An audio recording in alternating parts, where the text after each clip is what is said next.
Las carreteras nocturnas guardan secretos que la luz del día jamás revela. En la oscuridad absoluta, cuando el asfalto se extiende infinito bajo un cielo sin estrellas, algunos oficiales de policía han enfrentado encuentros que desafían toda explicación racional.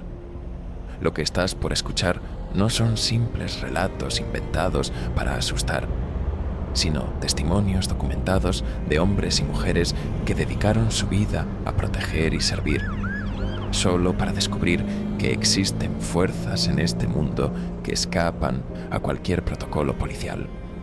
Bienvenidos a Ecos del Abismo, donde exploramos las experiencias paranormales más inquietantes vividas por quienes patrullan las calles cuando el resto del mundo duerme.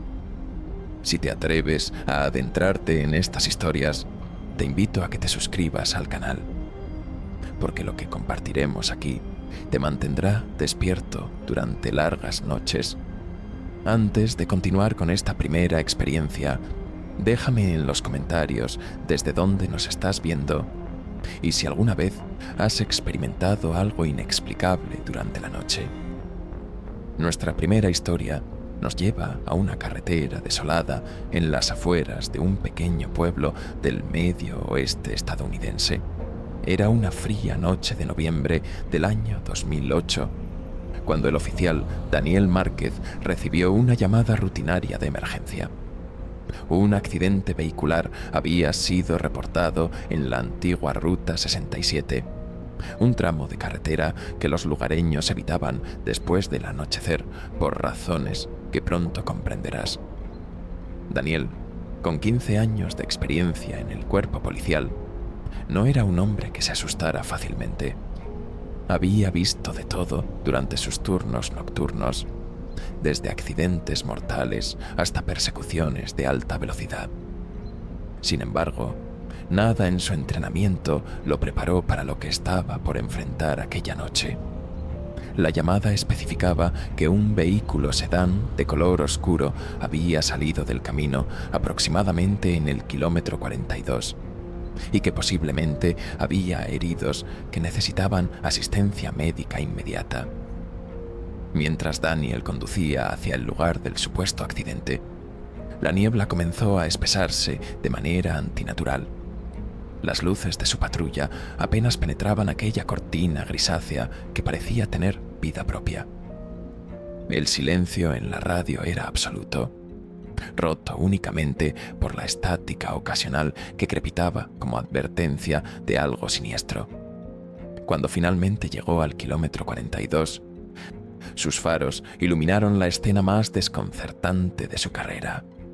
Allí, parcialmente fuera del camino, se encontraba un sedán azul marino modelo Ford del año 1973. El vehículo estaba en perfectas condiciones, sin un solo rasguño visible, como si simplemente se hubiera estacionado allí deliberadamente.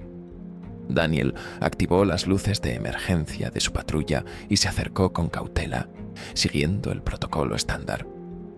Lo primero que notó fue el frío intenso que emanaba del vehículo accidentado. Un frío que traspasaba su uniforme y parecía congelarle hasta los huesos. Al iluminar el interior del sedán con su linterna, Daniel descubrió que el vehículo estaba vacío. No había señales de los ocupantes, ni rastros de sangre, ni evidencia de que alguien hubiera salido caminando. Las puertas estaban cerradas, pero sin seguro, y cuando las abrió, un olor a humedad antigua y a algo indefiniblemente extraño invadió sus sentidos. En el asiento del conductor encontró una cartera de cuero deteriorada que contenía una licencia de conducir. El nombre en la identificación era Thomas Whitfield, y la foto mostraba a un hombre de aproximadamente 35 años con el cabello oscuro peinado hacia atrás. Lo verdaderamente perturbador era la fecha de emisión de la licencia, que marcaba el mes de marzo de 1972. Daniel sintió un escalofrío recorrer su espalda mientras examinaba el documento. Preguntándose si se trataba de algún tipo de broma macabra, o si había algo mucho más siniestro en juego. Decidió llamar por radio para reportar sus hallazgos y solicitar refuerzos, pero la estática era ahora tan intensa que resultaba imposible establecer comunicación. Fue entonces cuando escuchó la voz. Una voz masculina débil que parecía provenir del interior del bosque adyacente a la carretera. Daniel dirigió su linterna hacia la espesura de los árboles y gritó, identificándose como oficial de policía, ofreciendo ayuda a quien estuviera allí.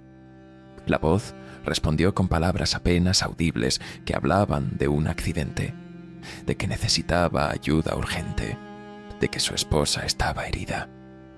El entrenamiento de Daniel le dictaba que debía esperar refuerzos antes de adentrarse en un área desconocida durante la noche. Pero el sentido del deber y la urgencia en aquella voz lo impulsaron a seguirla. Se internó entre los árboles, dejando atrás la relativa seguridad de su patrulla, mientras la niebla se hacía cada vez más densa y la temperatura descendía hasta niveles casi intolerables. Caminó durante lo que le parecieron interminables minutos, llamando constantemente al hombre, siguiendo aquella voz que parecía alejarse siempre un poco más con cada paso que daba. De repente, la voz cesó por completo. El silencio que siguió era absoluto, antinatural, como si el bosque mismo hubiera dejado de respirar. Daniel se detuvo y giró lentamente, dándose cuenta con horror de que había perdido toda orientación. Las luces de su patrulla ya no eran visibles, y la niebla era ahora tan espesa que apenas podía ver su propia mano extendida frente a él. Fue en ese momento de pánico creciente cuando su linterna comenzó a parpadear erráticamente antes de apagarse por completo. En la oscuridad total, Daniel escuchó pasos acercándose, lentos y deliberados, acompañados de un sonido que nunca olvidaría, una especie de susurro colectivo que parecía provenir de múltiples direcciones simultáneamente. Logró encender su linterna de repuesto y lo que vio lo dejó paralizado. Frente a él, a apenas unos metros de distancia, se encontraba la figura de un hombre vestido con ropa de los años 70, empapado de pies a cabeza, con el rostro pálido y los ojos completamente negros. Era Thomas Whitfield, el hombre de la licencia de conducir. Lo que siguió fue un encuentro que Daniel describió posteriormente como la experiencia más aterradora de su vida. Un encuentro que cambiaría para siempre su percepción de la realidad y de lo que realmente acecha en las carreteras nocturnas de este país. Las ciudades modernas están llenas de edificios que se alzan hacia el cielo, estructuras de concreto y acero que albergan miles de vidas entrelazadas. Pero ¿qué sucede cuando un edificio entero desaparece de la realidad? Cuando las paredes que juraste haber tocado nunca existieron según los registros oficiales.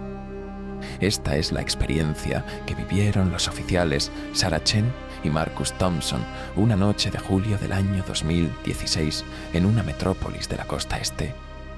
Lo que comenzó como una llamada rutinaria de perturbación del orden se convirtió en una de las investigaciones paranormales más documentadas en los archivos policiales. Un caso que hasta el día de hoy permanece sin explicación lógica y que ha dejado cicatrices psicológicas permanentes en quienes lo vivieron.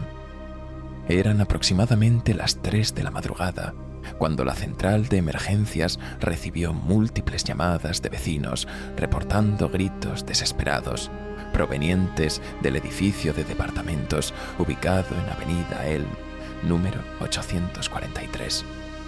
Las llamadas describían voces de auxilio, sonidos de muebles siendo arrastrados violentamente, y lo que varios testigos identificaron como llantos de niños en medio de lo que parecía ser una situación de violencia doméstica extrema.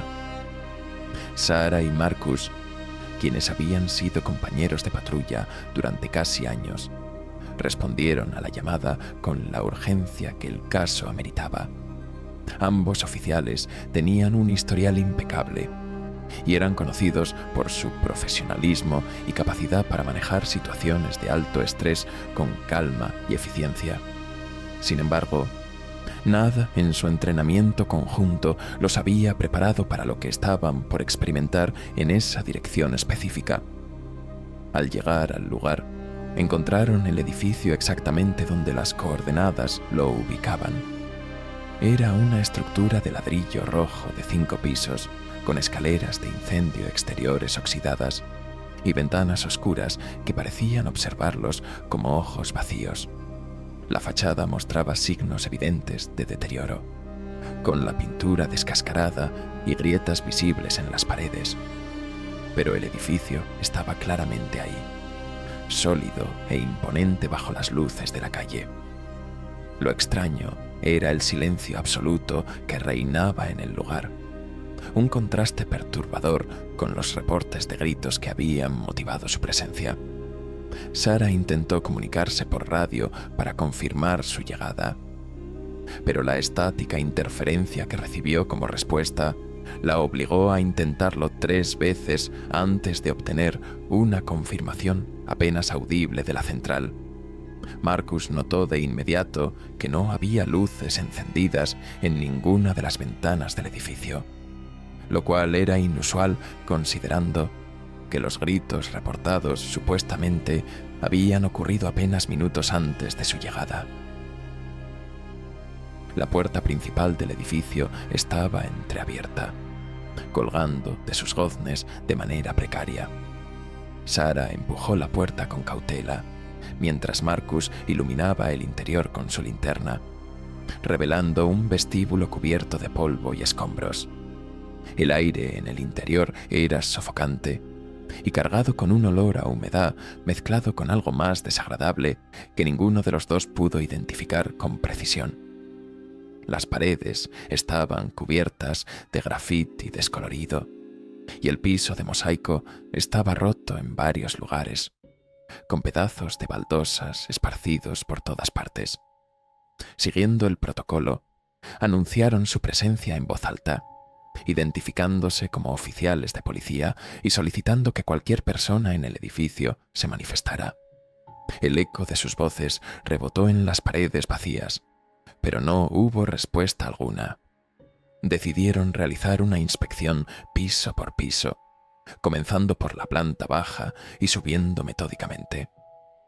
Cada departamento que inspeccionaron estaba completamente vacío, sin un solo mueble, sin rastros de ocupación reciente, sin nada que indicara que alguien había vivido allí en años, quizás décadas.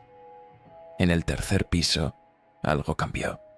Sara sintió un frío intenso que penetró su uniforme, a pesar de que era pleno verano, y la temperatura exterior superaba los 30 grados. Marcus experimentó la misma sensación simultáneamente, y ambos intercambiaron miradas de preocupación creciente. Fue entonces cuando escucharon los pasos, lentos y deliberados, provenientes del piso superior. El sonido era inconfundible, como si alguien caminara descalzo sobre el piso de madera, deteniéndose cada pocos pasos como si esperara ser seguido. Los oficiales subieron las escaleras hacia el 4º piso con las armas desenfundadas, las linternas cortando la oscuridad mientras sus corazones latían aceleradamente. Al llegar al rellano, los pasos cesaron abruptamente. El corredor frente a ellos estaba completamente vacío, con puertas de departamentos abiertas a ambos lados, revelando interiores igualmente desolados. Sara decidió revisar el departamento de la izquierda, mientras Marcus cubría el pasillo. Pero lo que encontró la dejó paralizada momentáneamente. En medio de una habitación completamente vacía, sobre el piso de madera cubierto de polvo, había huellas de pies descalzos. No eran huellas antiguas, sino frescas, claramente definidas, y pertenecían a múltiples personas de diferentes tamaños, incluyendo lo que parecían ser huellas de niños pequeños. Las huellas formaban un patrón circular en el centro de la habitación, como si varias personas hubieran estado dando vueltas en un extraño ritual. Sarah llamó a Marcus, quien documentó la escena con la cámara de su uniforme. Mientras fotografiaban las huellas, ambos oficiales escucharon simultáneamente un susurro colectivo que parecía provenir de las paredes mismas. Voces superpuestas que hablaban en idiomas que no pudieron identificar. La temperatura descendió aún más, hasta el punto en que podían ver su propio aliento condensándose en el aire. Decidieron que era momento de salir del edificio y solicitar refuerzos. Pero cuando intentaron regresar por donde habían venido, descubrieron algo imposible. El pasillo se había extendido, las puertas se multiplicaban, y la salida que habían usado para entrar simplemente ya no estaba donde debía estar. El pánico comenzó a apoderarse de ambos oficiales mientras intentaban encontrar la salida. Corrieron por pasillos que parecían cambiar de configuración. Subieron y bajaron escaleras que los llevaban a pisos que no deberían existir en un edificio de 5 niveles. Durante lo que les parecieron horas, estuvieron atrapados en aquella estructura imposible, escuchando constantemente los susurros y los pasos que los seguían sin jamás alcanzarlos. Finalmente, casi al borde del colapso mental, encontraron una puerta que daba al exterior y salieron corriendo hacia su patrulla. Lo que descubrieron al voltear para mirar el edificio los dejó en estado de shock total. El edificio de ladrillo rojo de 5 pisos había desaparecido por completo, reemplazado por un lote baldío cubierto de maleza y rodeado por una cerca oxidada. El amanecer comenzaba a iluminar el horizonte, revelando que habían pasado casi horas dentro de lo que ellos juraban haber sido un edificio real y tangible. Los bosques han sido desde tiempos inmemoriales lugares de misterio y terror, espacios donde la civilización se detiene y lo desconocido comienza. Cuando un niño desaparece en la espesura de los árboles, cada minuto cuenta. Cada segundo puede ser la diferencia entre la vida y la muerte. Esta es la historia de una búsqueda nocturna que se convirtió en algo mucho más inquietante. Un caso que involucró a más de 20 oficiales y que concluyó con un rescate exitoso acompañado de un testimonio que desafía toda lógica racional. Lo que experimentaron aquellos oficiales en el Bosque Nacional de Cascade durante 3 noches de octubre del año 2013 permanece como uno de los casos paranormales más documentados en los archivos del Departamento Forestal y Policial de Oregón. Todo comenzó cuando Emily Hartwell, una niña de 7 años, desapareció durante una excursión familiar en las montañas. Sus padres reportaron su desaparición aproximadamente a las 6 de la tarde del día 23 de octubre, cuando se dieron cuenta de que la pequeña no había regresado de una caminata corta hacia un arroyo cercano al campamento. Las autoridades activaron inmediatamente un operativo de búsqueda masivo que involucró a equipos de rescate, perros rastreadores, helicópteros equipados con cámaras térmicas y decenas de voluntarios de la comunidad local. El sargento Robert Hayes fue designado como coordinador del operativo nocturno, responsable de organizar las patrullas que peinarían el bosque durante las horas de oscuridad, cuando las temperaturas descendían peligrosamente y las posibilidades de sobrevivir a la intemperie disminuían drásticamente. Robert era un veterano con más de 20 años de experiencia en operaciones de búsqueda y rescate. Un hombre práctico y escéptico que no creía en supersticiones ni en fenómenos paranormales. Pero esa perspectiva estaba a punto de cambiar radicalmente. La primera noche de búsqueda transcurrió sin resultados positivos. Los equipos recorrieron kilómetros de terreno accidentado, llamando el nombre de Emily constantemente, utilizando megáfonos y bengalas para guiarla de regreso si acaso podía escucharlos. El bosque parecía tragarse sus voces, devolviéndoles únicamente el eco distorsionado de sus propios gritos y el crujir amenazante de las ramas mecidas por el viento helado. Varios oficiales reportaron una sensación extraña de estar siendo observados desde la oscuridad, una presencia invisible que los seguía entre los árboles. Pero atribuyeron estas sensaciones al estrés del operativo y a la natural aprensión de buscar a una niña perdida en condiciones tan adversas. Al amanecer del segundo día, la moral del equipo comenzaba a decaer, y los expertos en supervivencia advertían que las posibilidades de encontrar a Emily con vida disminuían con cada hora que pasaba. Sin embargo, Robert se negaba a abandonar la búsqueda y organizó un segundo operativo nocturno aún más extenso que el primero. Fue durante la segunda noche cuando los reportes extraños comenzaron a acumularse de manera alarmante. El oficial James Chen, quien patrullaba un sector particularmente denso del bosque junto a su compañera oficial Linda Morrison, fue el primero en reportar el avistamiento. Según su testimonio oficial registrado en audio, ambos oficiales vieron claramente a una niña vestida con un vestido blanco luminiscente caminando entre los árboles a aproximadamente 50 metros de distancia. La figura se movía con una gracia antinatural, flotando más que caminando, y parecía brillar con luz propia en medio de la oscuridad absoluta del bosque. James y Linda corrieron hacia la aparición, gritando y usando sus linternas para iluminar el camino. Pero la figura desapareció tan pronto como se acercaron. Lo más perturbador fue descubrir que en el lugar exacto donde habían visto a la niña no había huellas en el suelo cubierto de hojas húmedas, ninguna evidencia física de que alguien hubiera estado allí.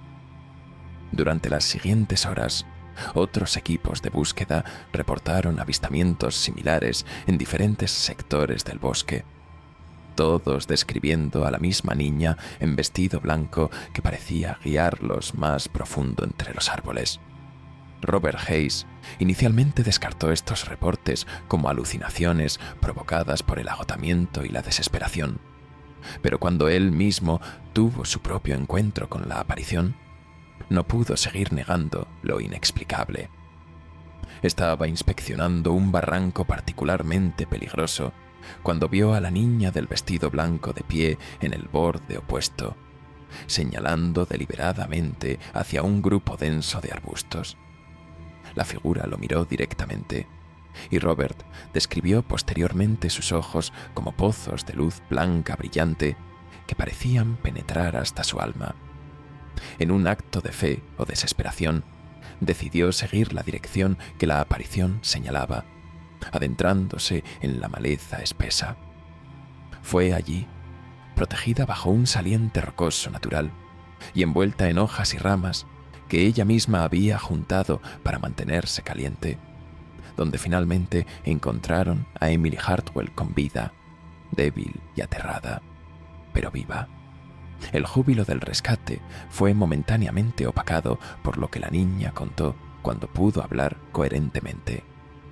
Emily describió con detalles estremecedores cómo se había perdido siguiendo lo que ella creyó era un cachorro de venado herido.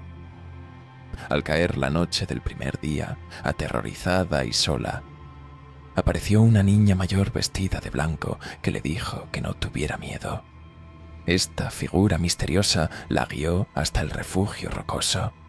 Le mostró cómo juntar hojas para mantener el calor y permaneció con ella durante las 3 noches completas, cantándole canciones suaves y asegurándole que los rescatistas vendrían pronto.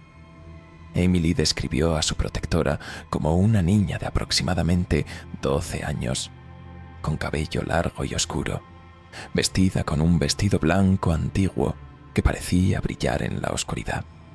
La pequeña insistió en que la niña fantasmal le había contado su nombre, Sarah, y que había muerto en ese mismo bosque hacía muchos años, mientras buscaba ayuda para su familia durante una tormenta de nieve. Lo más inquietante fue cuando los investigadores verificaron los registros históricos y descubrieron que efectivamente, en el invierno de 1892, una niña llamada Sarah Milston de 12 años había muerto de hipotermia en ese bosque exacto, a menos de 1 kilómetro del lugar donde encontraron a Emily. Los oficiales que participaron en la búsqueda quedaron profundamente marcados por esta experiencia. Robert Hayes, el escéptico veterano, admitió públicamente que ya no podía negar la existencia de fenómenos que escapan a nuestra comprensión racional. Varios de los oficiales que vieron a la niña del vestido blanco reportaron sueños recurrentes durante meses después del incidente.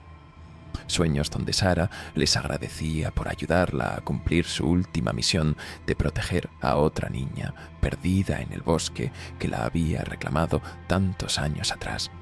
Emily, ahora una adulta, mantiene hasta el día de hoy que Sarah salvó su vida y visita regularmente el bosque para dejar flores en el lugar donde fue encontrada. Un tributo silencioso a la niña fantasmal que la cuidó cuando más lo necesitaba. Las prisiones son lugares donde el tiempo parece detenerse, donde las almas condenadas cumplen sus sentencias entre muros de concreto que han absorbido décadas de sufrimiento y desesperación. Los guardias penitenciarios que patrullan estos corredores durante la noche conocen bien la sensación opresiva de caminar entre celdas oscuras, escuchando los suspiros y murmullos de hombres que han perdido su libertad. Pero ¿qué sucede cuando uno de esos internos no debería estar allí, porque murió décadas atrás? Esta es la experiencia vivida por el oficial correccional David Sullivan en la penitenciaría estatal de Coldwater. Un encuentro que lo obligó a confrontar la posibilidad de que algunos prisioneros nunca abandonan realmente estos lugares, ni siquiera después de la muerte. David Sullivan había trabajado como guardia penitenciario durante 18 años en diversas instituciones correccionales, pero su traslado a Coldwater en el año 2011 representó un nuevo capítulo en su carrera. La penitenciaría tenía una reputación siniestra, incluso entre el personal correccional experimentado, no solo por albergar a algunos de los criminales más peligrosos del estado, sino por las numerosas historias no oficiales sobre sucesos inexplicables que ocurrían durante los turnos nocturnos. David era un hombre pragmático y escéptico, que descartaba estas historias como supersticiones de guardias nerviosos, leyendas urbanas sin fundamento que se perpetuaban para asustar a los nuevos empleados. Sin embargo, la noche del 12 de marzo de 2012, su escepticismo fue completamente destrozado por un encuentro que desafió todo lo que creía saber sobre la realidad y la muerte. Aquella noche, David fue asignado al turno de las 2 de la madrugada en el bloque D, una sección antigua de la prisión que había sido construida en 1928 y que mantenía su arquitectura original con celdas de barrotes de hierro y pasillos estrechos iluminados por luces tenues. El bloque albergaba a 42 internos, y el protocolo requería hacer rondas de inspección cada hora para verificar que todos estuvieran en sus celdas y que no hubiera disturbios o situaciones de emergencia. David comenzó su ronda habitual a las 3 de la madrugada, caminando lentamente por el pasillo central mientras iluminaba cada celda con su linterna y verificaba mentalmente la presencia de cada interno. Todo transcurría con normalidad hasta que llegó a la celda número 23, una celda que, según los registros y su propia verificación inicial, debía estar vacía debido a trabajos de mantenimiento programados.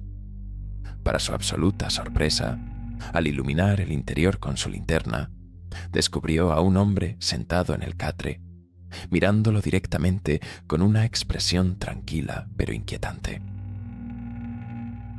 El interno era un hombre de aproximadamente 50 años, con cabello gris cortado muy corto, rostro demacrado y marcado por profundas arrugas, y ojos de un color azul intenso que parecían brillar con luz propia en la penumbra de la celda.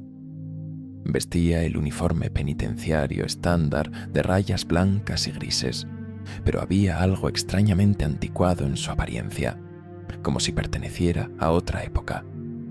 David sintió inmediatamente que algo no estaba bien, una sensación visceral de incomodidad que le recorría la columna vertebral.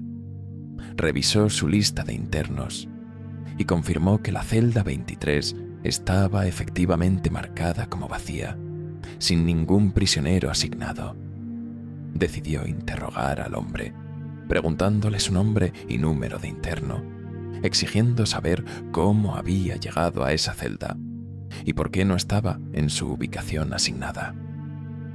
El interno respondió con una voz ronca y pausada que su nombre era William Hatcher, número de interno 3428, y que llevaba cumpliendo su sentencia en esa celda desde el año 1953.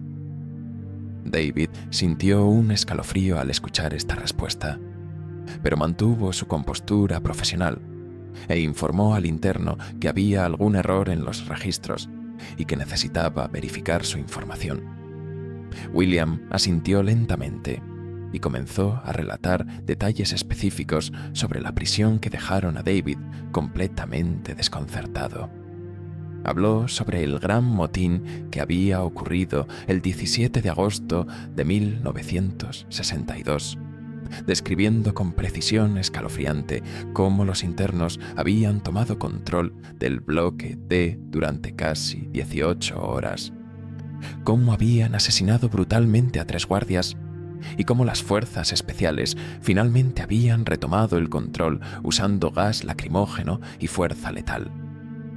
William describió los nombres de los guardias asesinados, los lugares exactos donde cayeron y detalles sobre las demandas que los internos habían presentado.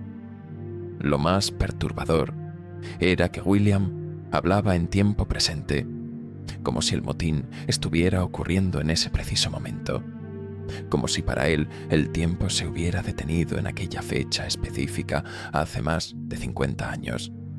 David, cada vez más inquieto, decidió salir del bloque para verificar la información con los archivos históricos de la prisión y solicitar apoyo de otros guardias. Dejó a William en la celda, asegurándose de que la puerta estuviera correctamente cerrada, y corrió hacia la oficina de seguridad donde se guardaban los registros antiguos. Lo que descubrió en los archivos lo dejó paralizado de terror. Efectivamente, había ocurrido un motín devastador el 17 de agosto de 1962, exactamente como William lo había descrito. Los 3 guardias mencionados habían sido asesinados en los lugares específicos que William había señalado. Pero lo más escalofriante era la información sobre el propio William Hatcher.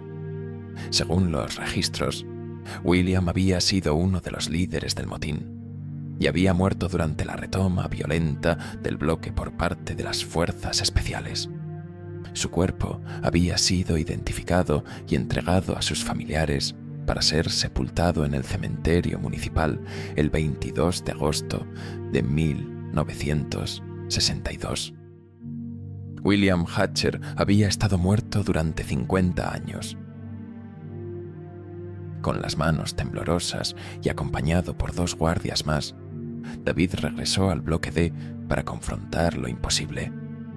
Cuando llegaron a la celda 23 e iluminaron su interior, la encontraron completamente vacía.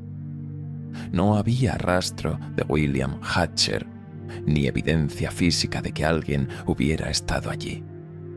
El catre estaba cubierto de polvo. Las paredes mostraban el deterioro de años sin uso, y el aire era frío y viciado.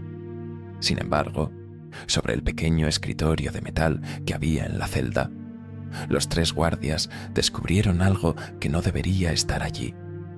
Un periódico amarillento fechado el 16 de agosto de 1962, el día anterior al motín.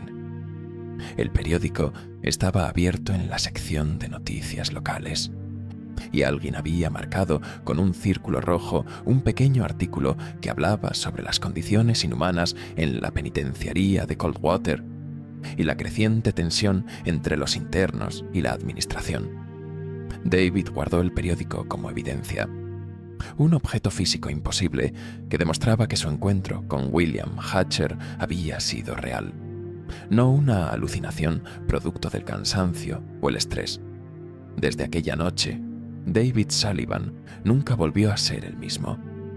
Solicitó transferencia a otra institución apenas 2 semanas después del incidente, incapaz de continuar trabajando en un lugar donde las fronteras entre los vivos y los muertos parecían disolverse durante las horas más oscuras de la noche. Otros guardias que trabajan en el bloque D han reportado experiencias similares a lo largo de los años. Avistamientos de internos que murieron hace décadas, voces que llaman desde celdas vacías y la persistente sensación de que algunos prisioneros jamás abandonan Coldwater, condenados a repetir eternamente los momentos más traumáticos de sus vidas, encerrados entre aquellas paredes de concreto que han absorbido tanto sufrimiento que ya no pueden liberarlo. La tecnología de comunicación es el cordón umbilical que mantiene conectados a los oficiales de policía con sus centrales de comando, la línea vital que puede significar la diferencia entre la seguridad y el peligro extremo. Las radios policiales transmiten constantemente información crucial, coordenadas de emergencias, solicitudes de refuerzos, alertas sobre sospechosos peligrosos. Pero ¿qué sucede cuando esas mismas radios comienzan a transmitir voces de oficiales que desaparecieron hace años? Cuando las coordenadas que transmiten corresponden exactamente al lugar donde fueron vistos por última vez. Esta es la experiencia aterradora que vivieron múltiples unidades del Departamento de Policía del Condado de Riverside durante una semana de septiembre del año 2017. Un fenómeno inexplicable que sigue siendo investigado por expertos en fenómenos paranormales y que ha dejado cicatrices permanentes en quienes lo experimentaron. Todo comenzó la noche del 11 de septiembre cuando la oficial Amanda Torres, quien patrullaba un sector rural del condado, recibió una transmisión urgente a través de su radio. La voz era claramente masculina, distorsionada por estática pero comprensible, y solicitaba asistencia inmediata en las coordenadas 33 grados con 42 minutos norte, 116 grados con 58 minutos oeste.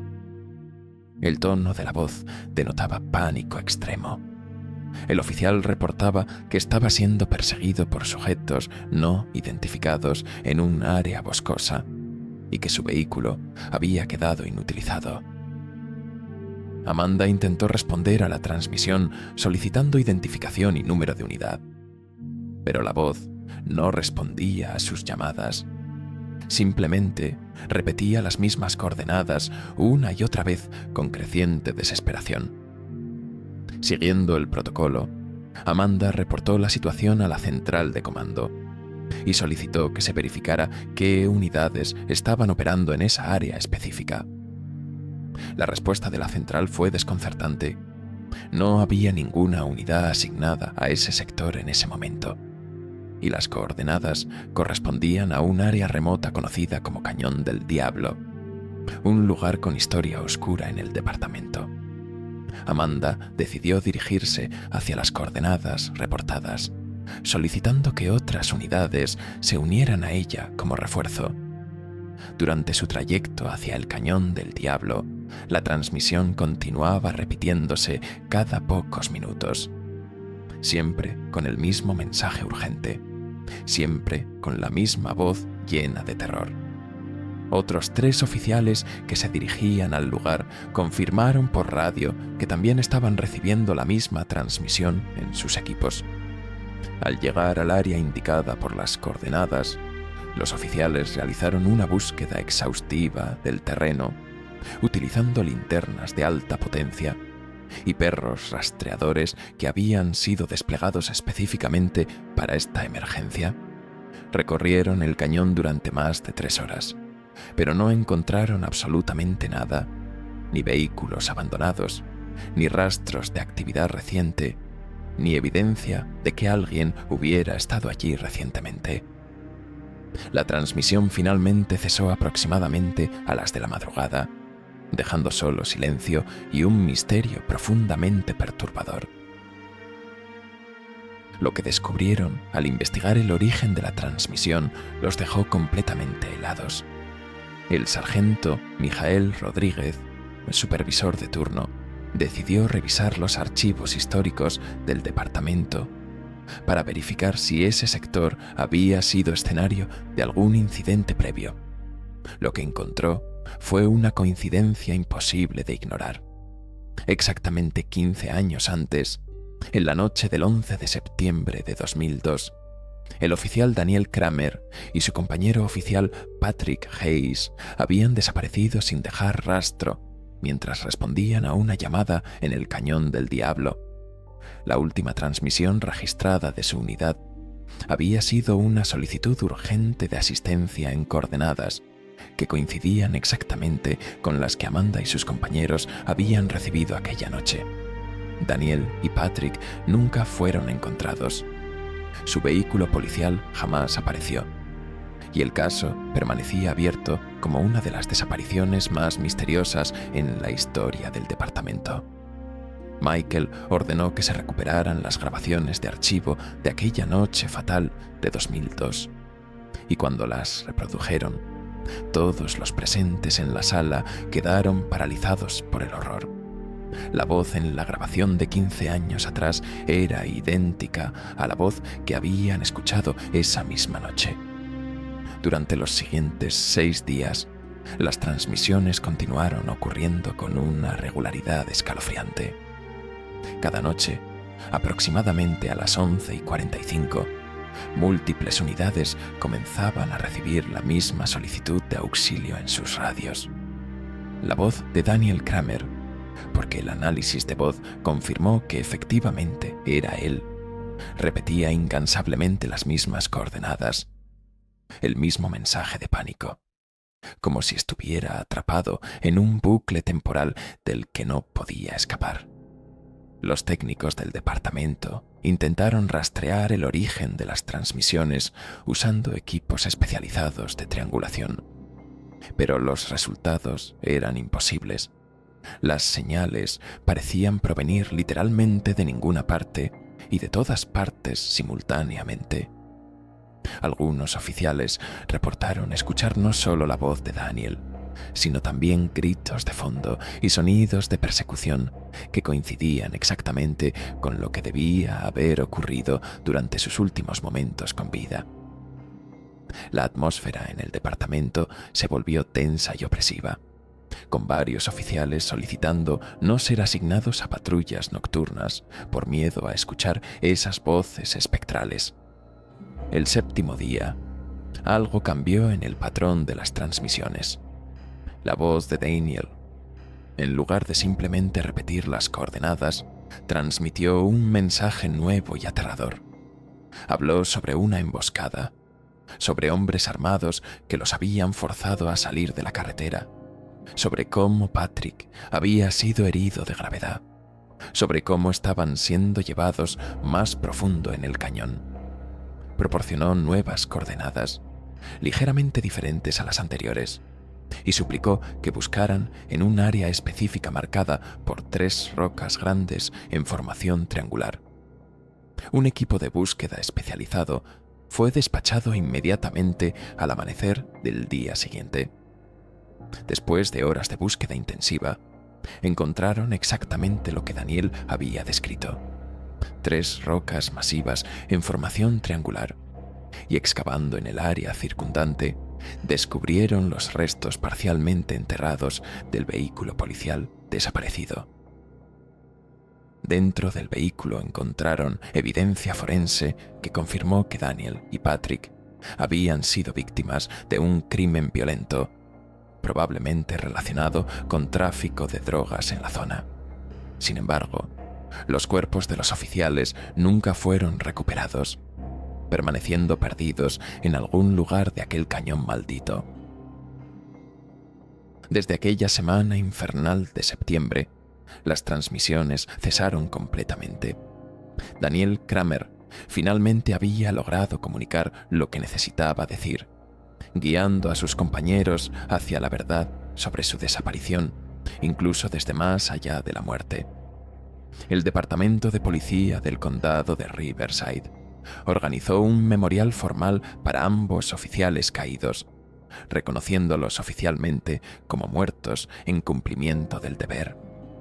Los oficiales que experimentaron las transmisiones paranormales reportan que ocasionalmente, en las noches más silenciosas cuando patrullan cerca del Cañón del Diablo, pueden escuchar ecos débiles en sus radios, fragmentos de voces que parecen agradecer por finalmente ser escuchados.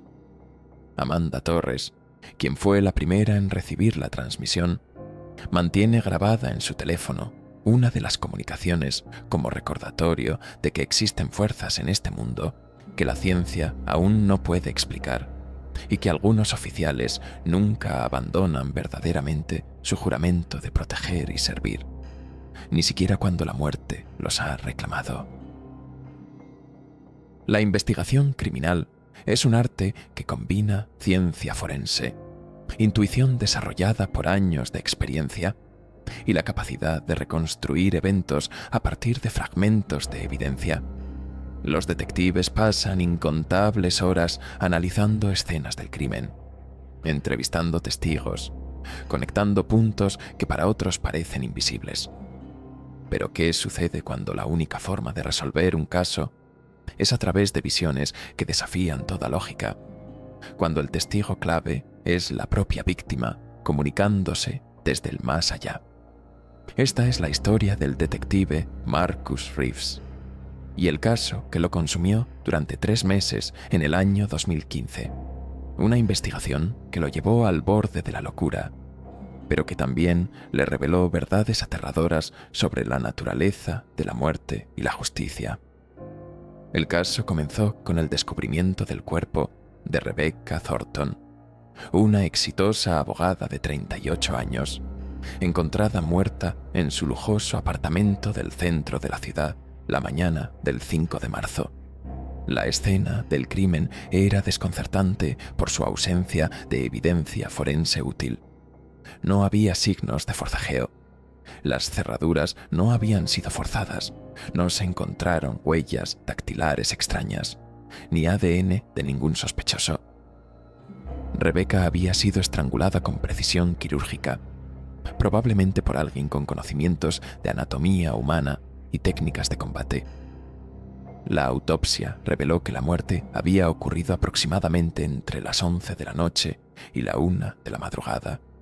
Pero más allá de eso, el forense no pudo proporcionar pistas adicionales sobre la identidad del asesino.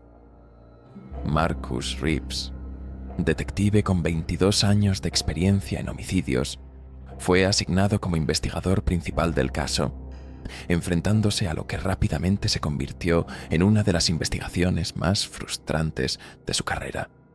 Semanas de trabajo exhaustivo no produjeron ningún sospechoso viable, ningún motivo claro, ninguna conexión evidente con criminales conocidos. Desesperado por encontrar alguna pista, Marcus comenzó a pasar largas horas en el apartamento de Rebecca, ahora sellado como escena del crimen, intentando comprender qué había sucedido exactamente aquella noche fatal. Estudiaba cada detalle de la disposición de los muebles, cada objeto personal de la víctima, cada fotografía en las paredes, buscando algo que pudiera haberle pasado desapercibido. Fue durante una de estas vigilias nocturnas, aproximadamente 6 semanas después del asesinato, cuando Marcus experimentó su primera visión. Estaba sentado en el sofá de la sala, revisando una vez más las fotografías de la escena original, cuando súbitamente sintió un frío intenso que penetró hasta sus huesos. La temperatura en el apartamento parecía haber descendido al menos 20 grados en cuestión de segundos. Sus ojos comenzaron a arderle y su visión se tornó borrosa, como si estuviera mirando a través de agua turbia. Entonces vio algo imposible. La sala se transformó frente a sus ojos. Los muebles volvieron a estar en las posiciones exactas que tenían la noche del asesinato. Y en el centro de la habitación apareció la figura translúcida de Rebecca Thornton, vestida con la misma ropa que llevaba cuando fue encontrada muerta. Marcus quedó paralizado por el shock, incapaz de moverse o hablar mientras observaba a la aparición. Rebecca no lo miraba directamente. Parecía estar reviviendo los eventos de aquella noche, moviéndose por la sala como si estuviera siguiendo una coreografía ensayada. Marcus observó cómo ella abría la puerta principal para recibir a alguien, cómo conversaba animadamente con una figura que él no podía ver claramente, cómo se servía una copa de vino tinto. La visión era fragmentada, como una película con escenas faltantes, saltando de un momento a otro sin transición fluida. De repente, la atmósfera en la visión cambió dramáticamente. Rebecca retrocedía con expresión de terror. Dejaba caer su copa que se estrellaba contra el piso. Intentaba correr hacia su habitación, pero era interceptada por la figura invisible.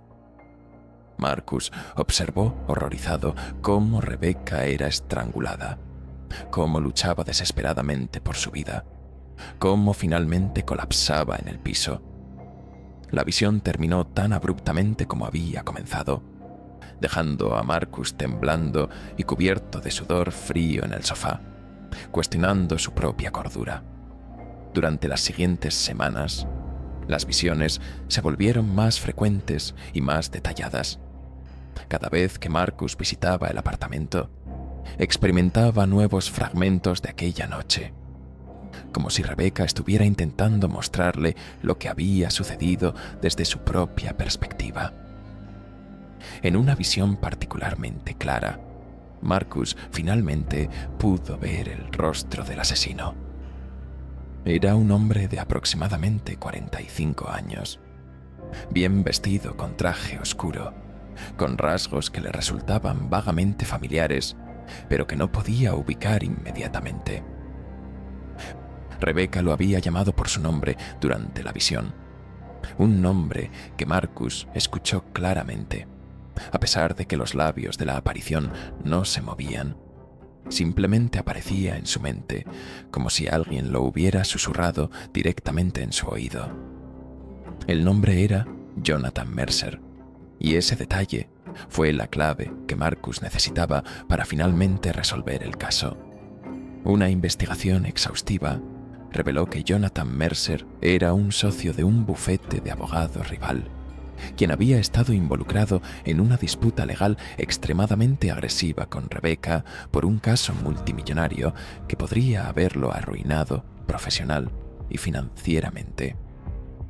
Con esta información, Marcus obtuvo una orden de registro para el domicilio y oficina de Mercer.